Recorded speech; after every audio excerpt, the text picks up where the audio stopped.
So a more active role in Afghanistan, this is perhaps something that India would have to tread warily upon. We have to distinguish between the role that India has been playing thus far, which largely centers on development aid. India is the fifth largest donor to Afghanistan and has been pursuing what it considers to be a benign presence in Afghanistan, an aid-based presence, which assists in the development and which is perceived well by the people of Afghanistan.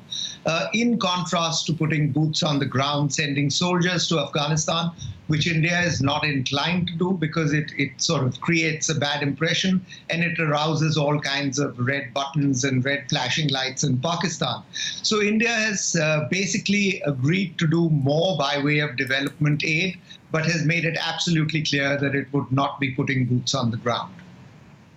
Ajay, is it essentially this in a nutshell, that Pakistan would not like to see a stable Afghanistan because they perceive, particularly the military in Islamabad, particularly see a stable Afghanistan as falling into the orbit of India and therefore creating up and throwing up a hornet's nest of asking all sorts of difficult questions, such as the status of the Durand line, the current border between the two countries?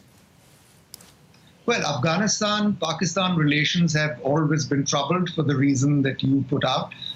which was the unsettled boundary on the Durand line, but also because Pakistan has always sought influence in Afghanistan. And one of the reasons it doesn't want a stable government is because it wants its proxies, that's the Pakistan, the Taliban, and the Haqqani faction to hold influence and which can influence events in Afghanistan